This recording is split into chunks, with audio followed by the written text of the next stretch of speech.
Olá, está começando mais um Cenários. Hoje a gente vai conversar com a Isadora Kimura sobre a digitalização no setor da saúde no Brasil. A Isadora é formada em engenharia pelo ITA, com mestrado na Universidade de Stanford, nos Estados Unidos, e acumula mais de 12 anos de experiência no Vale do Silício e em empresas renomadas, tanto nos Estados Unidos como no Brasil. Atualmente, a Isadora está à frente da Nilo, uma health tech fundada por ela, que auxilia empresas do setor da saúde a estabelecerem um relacionamento digital com seus pacientes. Tudo bom, Isadora? Seja bem-vinda aos Cenários. Tudo bem, Kélia? Prazer estar aqui. Estou super animada para a gente bater esse papo. Muito bem, pois vamos começar. Isadora, eu gostaria de começar esses cenários perguntando para você como que você avalia o atual estágio da digitalização no setor da saúde aqui no Brasil. Essa pergunta é super interessante, né? Quando a gente pensa em estágio global, o Brasil está bem próximo do nível de digitalização das nações que a gente chama de mais desenvolvidas, né? Então, hoje a gente já faz alguns procedimentos que até pré-pandemia a gente não fazia de maneira digital. Por exemplo, quase todo mundo já deve ter passado por uma videoconsulta, seja ela de um jeito mais formal numa plataforma de telemedicina, seja ela de um jeito informal, famosa chamada de WhatsApp. Hoje a gente já faz muita troca de informação por canais digitais, troca de receita, tem todo um amparo legal para que essas coisas aconteçam num nível de receita, mas também num nível de regulamentação, mas também no dia a dia, né, através de contratos, através de pagamento para que o digital seja visto como físico. Porém, ainda temos um longo caminho para seguir. Hoje a gente está engatinhando, em conseguir fazer o básico bem feito, mas ainda não usa dados de uma maneira que realmente ajude a colocar o paciente no centro do cuidado. Você mencionou aí a pandemia, né, que fez, vamos dizer assim, o advento da teleconsulta, né? Mas além da pandemia, né, quais foram os principais impulsionadores, né, fatores dessa transformação digital nos últimos anos? E é difícil dissociar, o papel da pandemia do todo, né? Eu digo isso porque quando a gente pensa, num marco de evolução legal e de utilização, do digital dentro da saúde, a pandemia teve um impacto muito grande.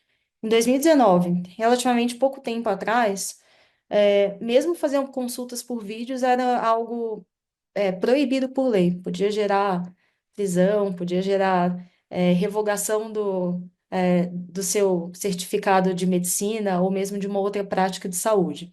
E hoje em dia isso se tornou lugar comum.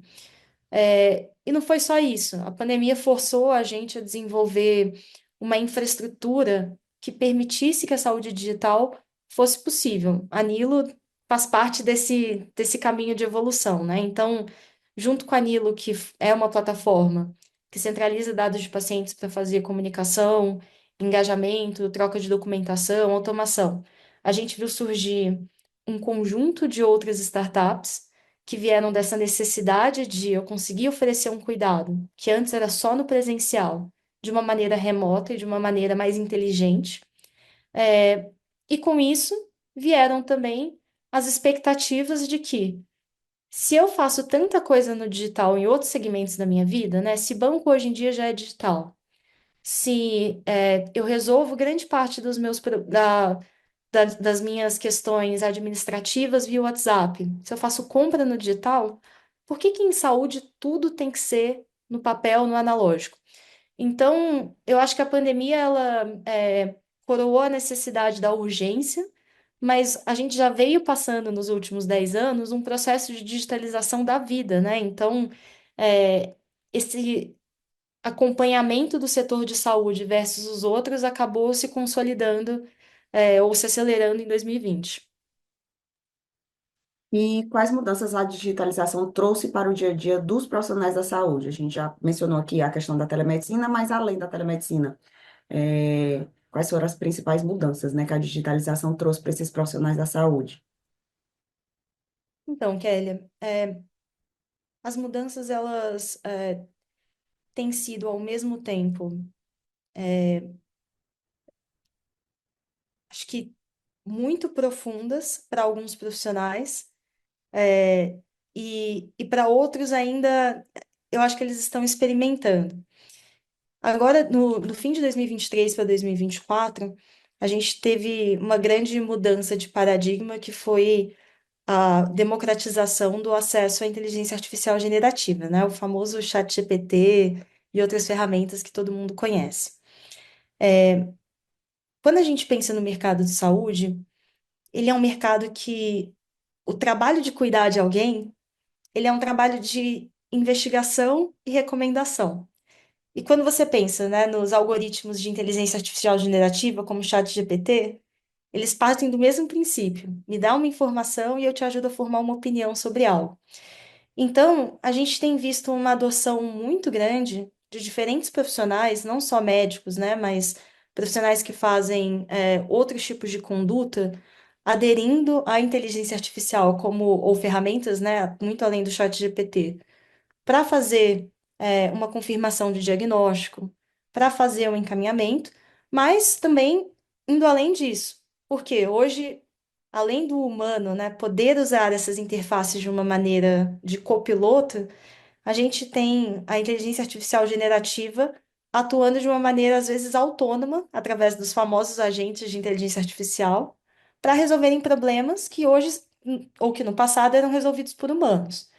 Então, em saúde, a gente conhece muito bem aquele processo de fiquei doente, vou no médico, seja no pronto atendimento ou numa consulta, é, ele ou ela ali me contam o que eu preciso fazer, eu saio dali com um papelzinho de um pedido, dali eu tenho que ir para um outro lugar para resolver um outro procedimento, um exame, uma cirurgia, enfim.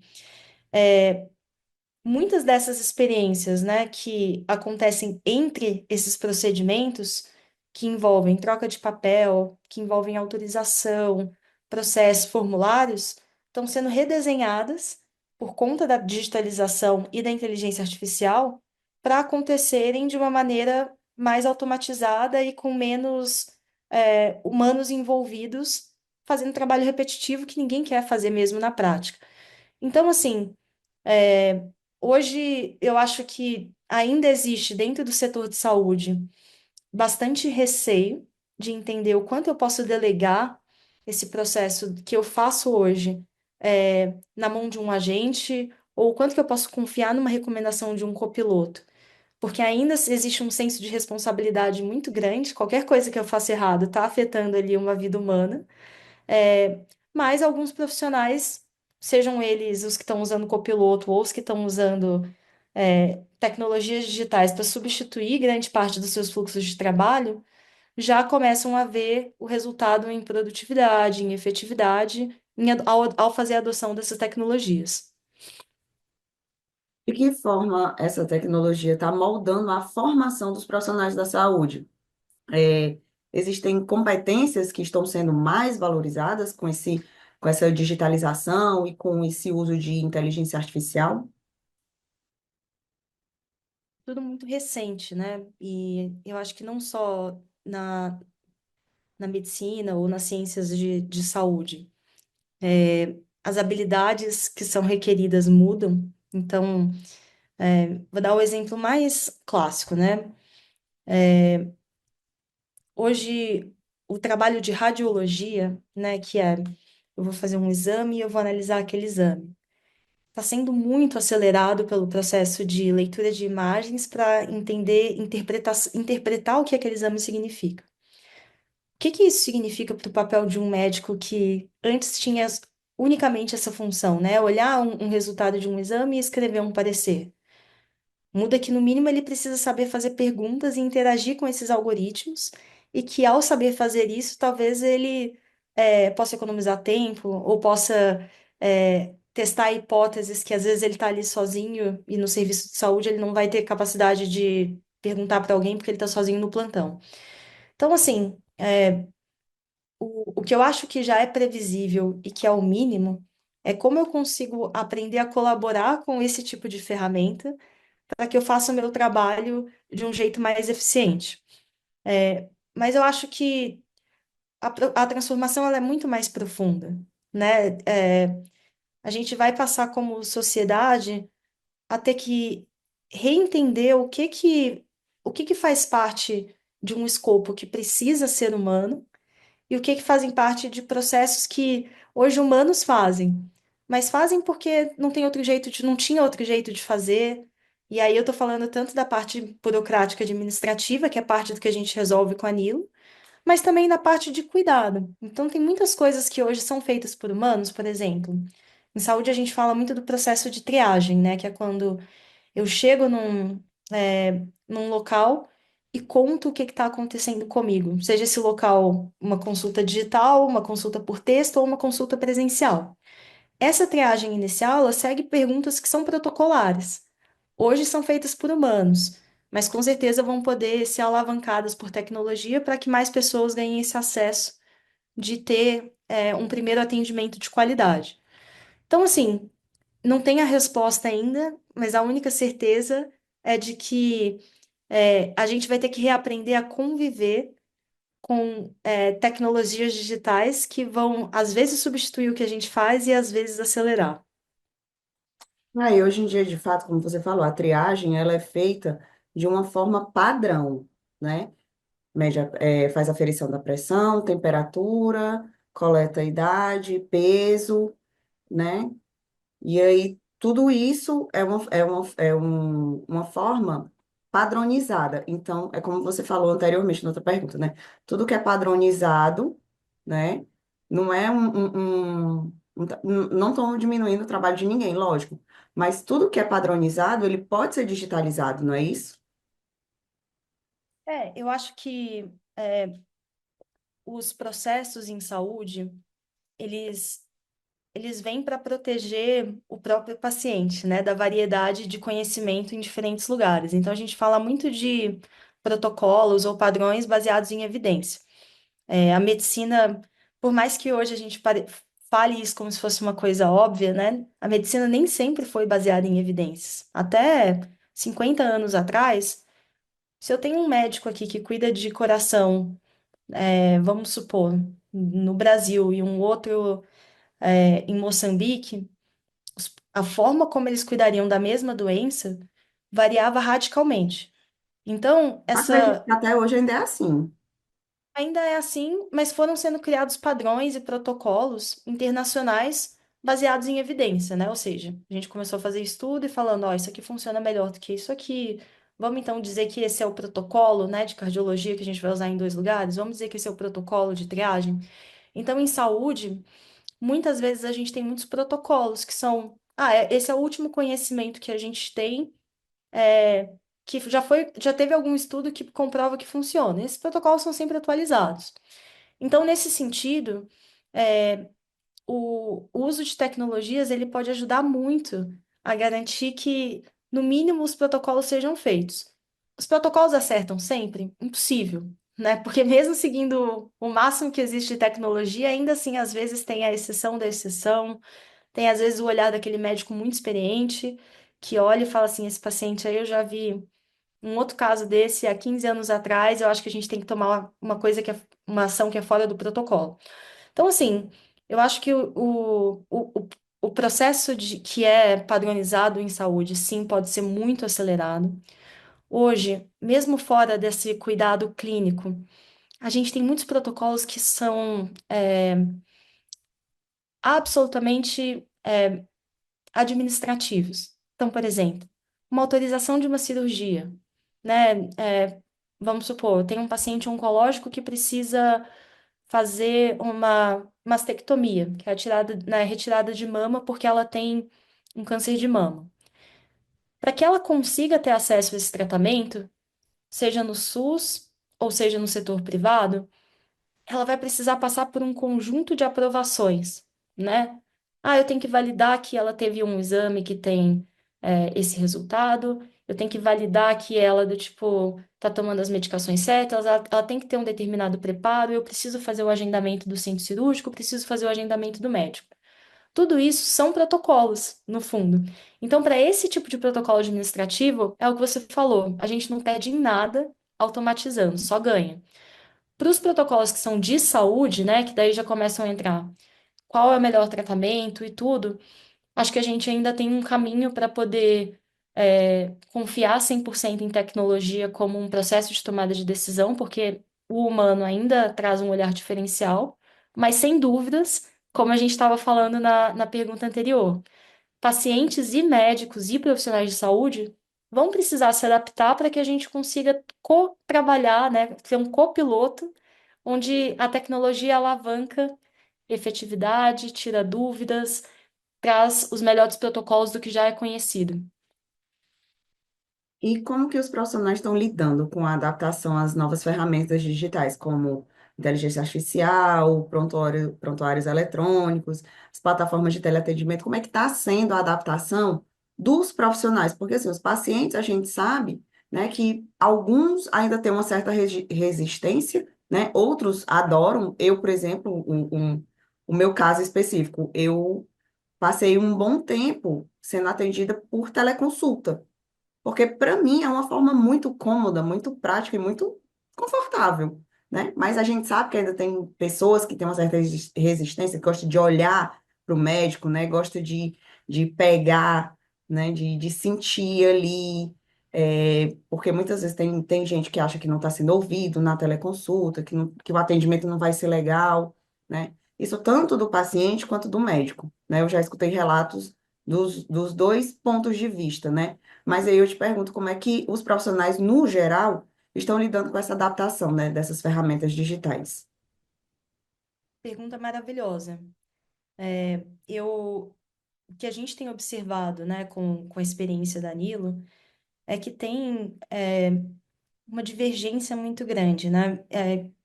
Uma distribuição entre aqueles que já amam, os que ainda estão dando os primeiros passos, né? Do tipo, recentemente, por exemplo, toparam fazer o que eu acho que é o passo inicial, que é o uso de um prontuário eletrônico digital versus aquela famosa ficha de papel que hoje muitos médicos ainda usam. Mas uma coisa que a gente tem visto, e essa, assim, de maneira, eu acho que irrefutável, é um movimento das instituições de saúde entendendo o papel do digital para que elas possam ter uma melhor gestão de recursos, uma melhor gestão de resultados, de saúde para os seus pacientes e uma melhor gestão e controle até do seu próprio corpo clínico, de diferentes profissionais de saúde. E aí eu estou falando tanto do SUS quanto do setor privado. Então, por exemplo, no ano passado, houve a criação da Secretaria, desculpa, da Secretaria de Saúde Digital, tanto em alguns estados do Brasil quanto num nível nacional, com a Ana Estela Haddad. Isso para a gente é uma sinalização muito importante, né? Que é o SUS falando, saúde digital importa, e essa é a maneira como a gente quer trazer mais efetividade e uma saúde melhor para os cidadãos brasileiros.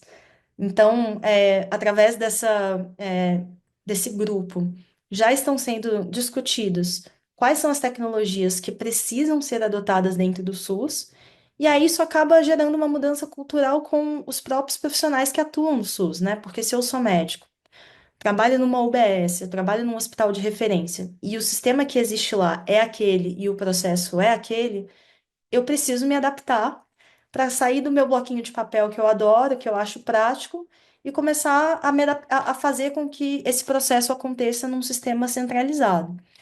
A verdade é que todo mundo ganha, porque né, eu acho que os sistemas eles estão ficando cada vez mais fluidos e com melhor usabilidade. E alavancando inteligência artificial para facilitar o que antes era difícil. Então, antes o médico tinha que digitar tudo. Hoje ele já consegue falar, né? E aí ferramentas transcrevem e colocam isso de um jeito estruturado dentro daquele prontuário clínico. É, Antes, ele tinha que clicar em 10 sistemas diferentes. Uma das coisas que a gente faz, por exemplo, com a Nilo, é conseguir consolidar tudo num sistema só, onde ele tem uma visão centralizada do paciente e consegue, com base nisso, automaticamente já gerar um plano de cuidado, o paciente já recebe uma automação disso no WhatsApp. Então, assim, eu acho que a necessidade da mudança, e o processo, ela está nascendo onde precisa, né? Que são nas instituições que falam. Se eu não conseguir entender o que está acontecendo com os meus pacientes, o que é prescrito ou recomendado para eles e qual é o desfecho disso, eu não consigo, do tipo, fazer gestão de saúde de uma maneira que seja baseada em evidências, baseada em dados. Então, a digitalização, ela não vem só para beneficiar quem está usando ali na ponta, né? Profissionais de saúde e pacientes, enquanto eles estão usando. Ela vem para que a gente consiga também ter melhoria contínua disso ao longo do tempo. Então, eu apostaria nisso como uma das grandes viradas que a gente vai ter aí na próxima década, tanto no setor público quanto no privado. E como que essa digitalização está transformando a experiência do paciente com o atendimento no setor da saúde? Bom, eu amei que você já trouxe seu exemplo, né, de fazer teleconsulta por vídeo. E para mim, uma das coisas que você mencionou, talvez seja o, o propósito que conecta grande parte das mudanças que estão chegando para o paciente e conecta com o que a gente, a motivação e o propósito pela qual a gente criou a Nilo, que é como criar uma experiência do paciente melhor. Melhor no sentido de ser mais conveniente, né? Então, quando você fala da telemedicina, você falou para mim é mais fácil, porque a gente sabe qual que é a experiência, né? Do tipo de fazer uma consulta, por exemplo, no pronto-socorro. Poxa, é o tempo de deslocamento, é o tempo de registro, é o tempo de esperar para ser chamado para fazer uma primeira triagem, que é aquela triagem padrão. Depois, se você tem um problema diagnosticado, que eles têm um especialista, esperar mais um pouco, ver aquele especialista, esperar mais um pouco, fazer um exame para depois voltar para aquele médico inicial. Ou seja, Esperar o quanto resultado do exame sair também, muito importante. do exame sair, quantas horas isso leva, né? E quão desgastante é você ter que contar toda a sua história para cada pessoa nova que chega, né? E você repetir aquela trajetória, o que está fazendo, e ter que mostrar o resultado do outro exame que você teve, que você fez num lugar diferente. Hoje, com o cuidado digital, o que a gente tem conseguido fazer é não só resolver em casa o que pode ser resolvido em casa, a telemedicina é um exemplo. Mas tem ali também, do tipo, eu consegui falar com um time de cuidado de uma maneira remota, via WhatsApp. Eu consegui ter a conveniência de ter acesso às minhas informações no meu próprio telefone. Aí eu tô falando informações de saúde, como resultados de exames, né? Que você falou que às vezes, do tipo, ó, você recebe uma ligação, saiu um resultado de exame. Vem aqui buscar. Você fala, não, não é possível, né? Me manda isso por um canal digital. Eu não quero do tipo Me sair da manda minha por casa. e-mail, por favor. Manda por e-mail, me manda por WhatsApp, ou qual aplicativo eu posso baixar isso, né? Então, acho que tem esse lado dos resultados e do reganho dos dados do paciente para o próprio paciente. E eu acho que tem um aspecto que é muito importante, que é, tá bom, além de receber o cuidado quando eu preciso, como eu posso garantir que cada paciente é cuidado no momento que ele precisa e às vezes nem sabe que precisa, né? Então, aí eu tô falando também de promoção e prevenção. Ser lembrada, né, de que está no momento de, por exemplo, para continuar no exemplo da mama, fazer uma mamografia para pacientes que têm mais de 50 anos e que não fizeram mamografia nos últimos 2 anos, prevenção de câncer de mama. É, garantir que o paciente que, por exemplo, é diabético ou tem pressão alta, que são duas condições crônicas super prevalentes, façam o seu check-up, mantenham os seus exames controlados, tenham uma dieta adequada. Então, o digital ele vem para resolver, trazer conveniência e clareza, né, de o que eu preciso fazer, quais são os meus dados e quando eu estou tentando resolver alguma coisa, como eu faço isso de um jeito mais simples, mas ele também vem para ajudar o outro lado, que é eu receber um apoio, mesmo quando eu não estou precisando, para cuidar da minha saúde de uma maneira individualizada e de uma maneira que seja de fato conveniente para mim, e que seja baseada no meu desenho de vida. Pega no gancho aí que você falou da individualização, né? A personalização do atendimento. Eu queria que você falasse um pouco mais para a gente, Sadora, como que essa conexão na saúde, né? Essa digitalização na saúde, o uso de aplicativos, de telemedicina, de sistemas, de softwares, de wearables, os reloginhos, né? Que todo mundo usa, né? Como que todo esse esse equipamento, né? Toda essa transformação, toda essa tecnologia, como que ela está empoderando o paciente brasileiro e está personalizando o atendimento na saúde. Hoje todos nós carregamos, e eu digo todos porque de fato no Brasil a gente tem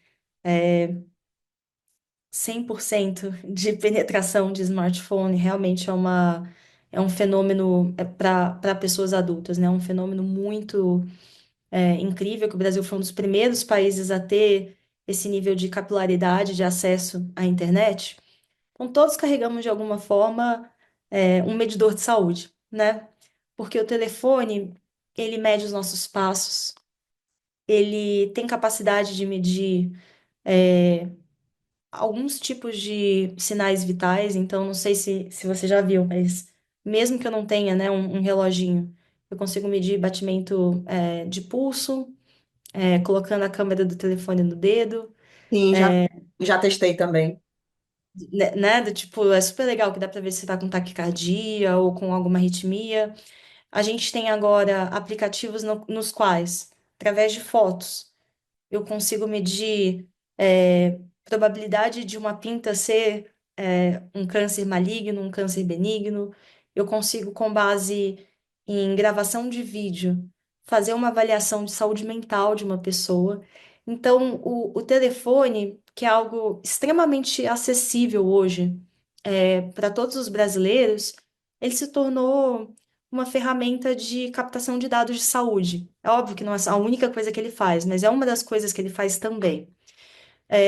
E o que a gente tem construído dentro da Nilo é, né, para quem está ouvindo, né, e não conhece o que a gente faz.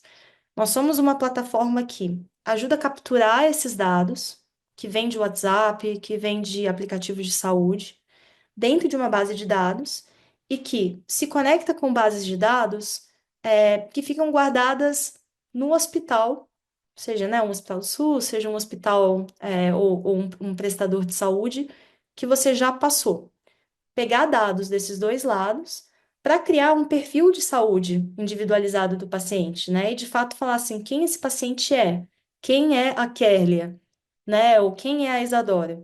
É uma paciente que tem 36 anos, que tem essas condições crônicas, que tem esse histórico de doenças dentro da saúde, que consequentemente tem um risco maior ali de doença cardiovascular. Eu tenho um histórico pro lado do pai e pro lado da mãe. Que já teve esse histórico de passagens, que tem uma alta probabilidade de ter esses diagnósticos no futuro e, ao mesmo tempo, estar com esses exames aqui em aberto. Então, ganhar essa visibilidade, né, de quem o paciente é, com base nesses dados, é uma das grandes vantagens que essa colheita de informações passa a trazer para a gente. Agora, isso sem uma ação de fato individualizada não tem impacto, porque muitas vezes eu tenho esse monte de informação, chego no médico, ele não quer ver nada, né? Ele só fala assim, me conta aí, Kelly, o que que foi, o que que te trouxe aqui hoje?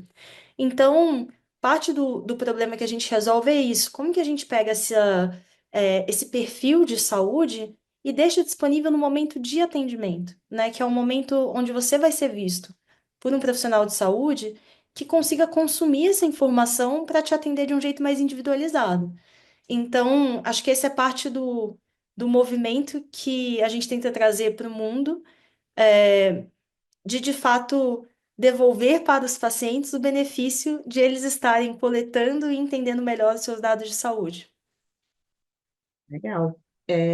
Isadora, boa parte dessas tecnologias que a gente está abordando aqui ao longo desses cenários, infelizmente ela não é acessível a todos. Isso aí a gente sabe, o Brasil é um país de dimensões continentais, né? E a gente sabe que o acesso à saúde, à tecnologia, até o acesso à internet também, eu já falei aqui em outros cenários, né, sobre a questão do analfabetismo digital, né? A gente sabe que isso não é todo mundo, não é todo brasileiro que tem acesso, né? Então, eu te pergunto, Isadora, como que os atores envolvidos, né, no caso o governo, as operadoras, as health techs, como que eles podem garantir a inclusão e acessibilidade e minimizar essa exclusão digital de certos grupos da população brasileira? Perfeito. Eu acho que essa pergunta ela tem uma relevância muito grande, principalmente nesse contexto onde é, as discussões estão sendo feitas, né? O que eu falei da Secretaria é, de Saúde Digital, onde investir, né? Qual que é o papel no processo da construção de um novo sistema de saúde que seja mais inclusivo? Então, para mim, acho que o primeiro ponto é, é entender que, dado que o Brasil tem recursos em saúde historicamente limitados, e que inclusive sofreram um corte no orçamento aí nos últimos 5 anos, né, 5, 6 anos, entender que a gente precisa trabalhar com ineficiências para conseguir aumentar acesso. Dificilmente a gente vai ter um orçamento que vai dobrar de tamanho de um ano para o outro em saúde, mas a gente consegue pegar o que a gente já tem e resolver a ineficiência. Então, para mim, o ponto zero de a gente conseguir aumentar acesso é trabalhar com as muitas dores que a gente já conhece hoje no nosso processo de cuidado de saúde pública através de tecnologia. Vou dar alguns exemplos simples. Hoje, por exemplo, o Sistema Básico de Saúde, né, o Sistema Único de Saúde, ele tem em cada município ou em cada conjunto de municípios uma unidade básica de saúde, o famoso postinho, né, a UBS. As UBSs, elas hoje têm uma riqueza muito grande de dados em sistemas que não são usados para nada. Então, por exemplo, a gente tem um agente de saúde que vai lá e bate na casa de pessoa por pessoa, que é um recurso público, que é super importante, mas que é usado de uma maneira muito ineficiente, comparado com, por exemplo, eu poder alavancar canais digitais como WhatsApp ou como o próprio aplicativo do SUS, para que eu consiga falar com os pacientes que têm já um letramento digital. E para os que não têm um letramento digital, aí sim eu posso alavancar, né, o trabalho do agente, de saúde e comunidade. Além disso, hoje eu tenho um processo muito ineficiente de distribuição, desses pacientes dentro do que eu tenho de recursos no SUS, a famosa navegação do cuidado. Ou seja, paciente que nem sabe que tem acesso, né, a um determinado serviço, a um determinado produto, fica sem ser cuidado por muito tempo, que são os pacientes mais com menos acesso, proximidade ao posto ou mesmo conhecimento, e aqueles que têm mais conhecimento acabam consumindo todos os recursos. Também existe ali, uma alavanca do digital para isso, ou seja, eu consegui acessar aqueles pacientes que estão fora da minha rede de uma maneira proativa, para que aqueles pacientes sejam cuidados e trazidos para dentro do sistema público de saúde e a partir daí tenham uma navegação melhor.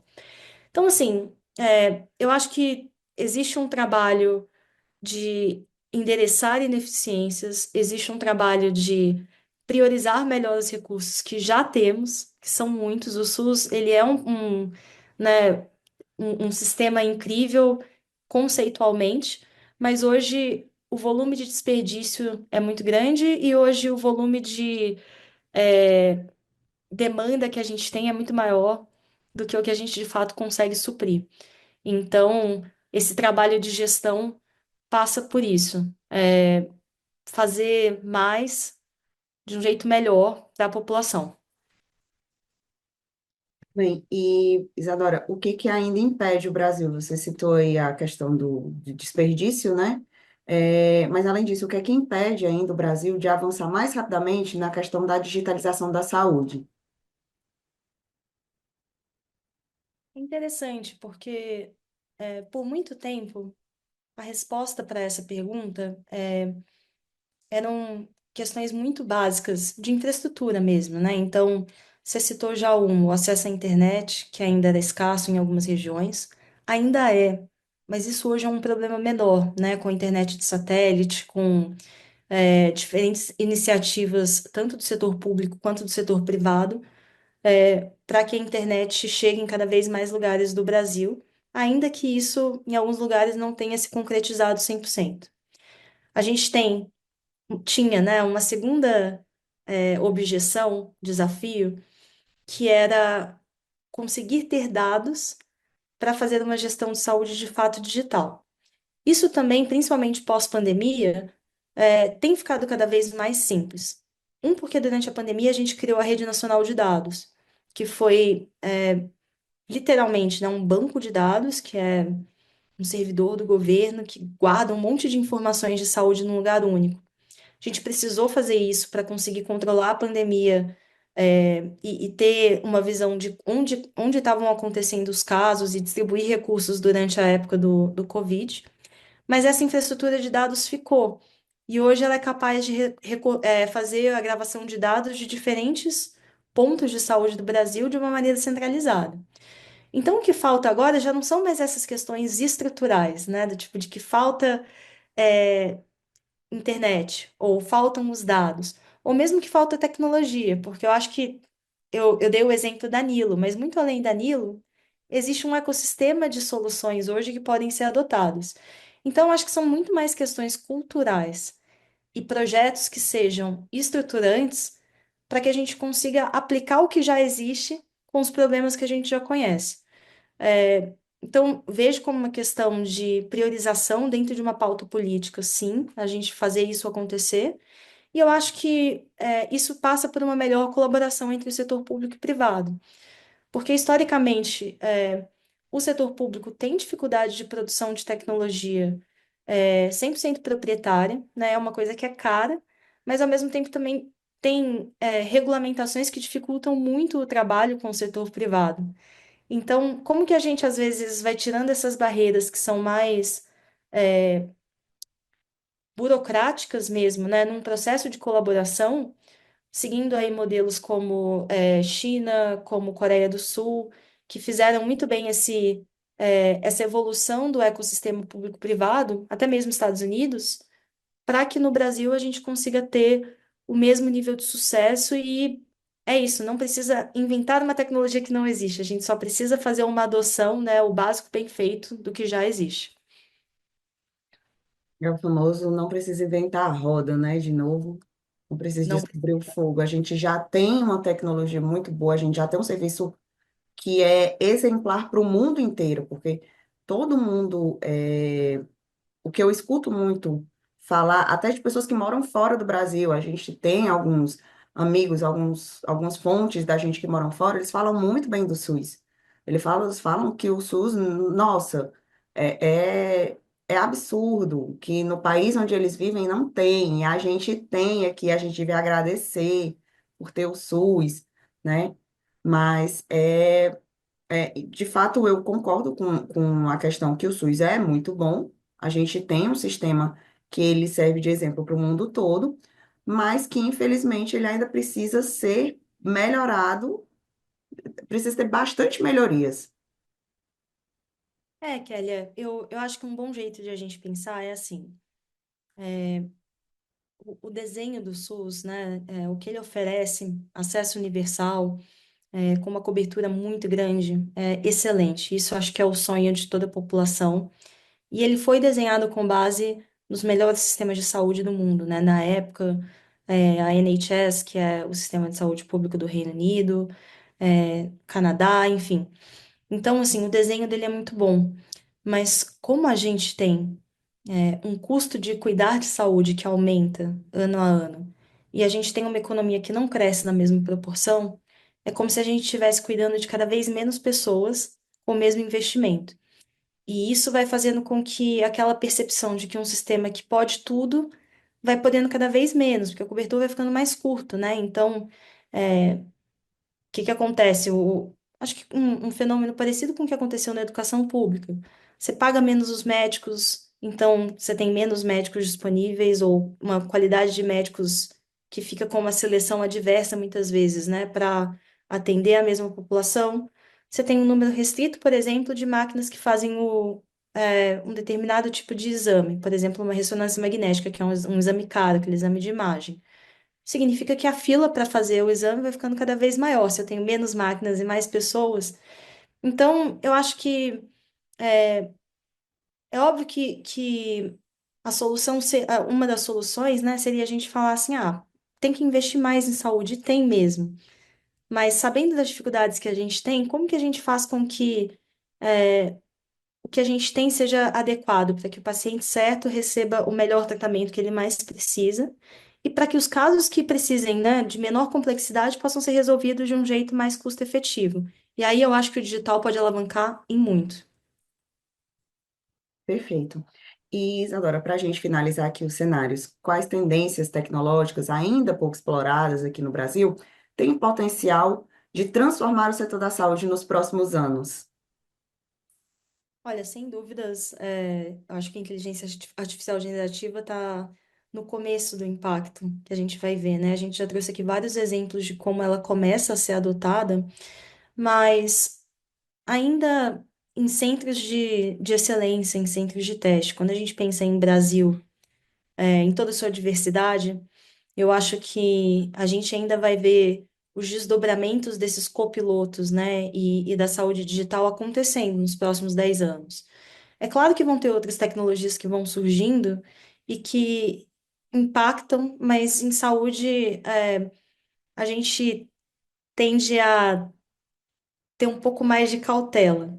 Por design, por razão, né? Porque a consequência muitas vezes são vidas humanas. Então a gente está, eu acho que num momento bom, num momento onde o Covid deixou como herança essa necessidade de a criação de uma infraestrutura para que a saúde digital possa existir.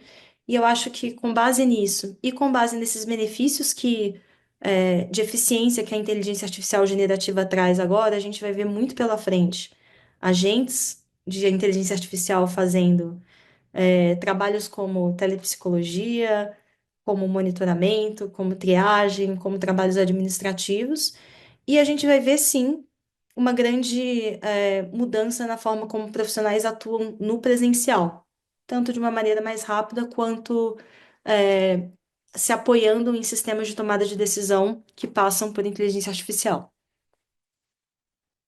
Muito bem, e com isso a gente chega ao final de mais um Cenários. Gostaria de agradecer aqui a presença da Isadora, nossa convidada de hoje, e também da sua audiência. Se você gostou, curta, compartilhe, deixe o seu comentário e se inscreva no nosso canal para não perder nenhum conteúdo da Trends. A gente fica por aqui, próxima quinta tem mais. Até lá, tchau, tchau! Tchau.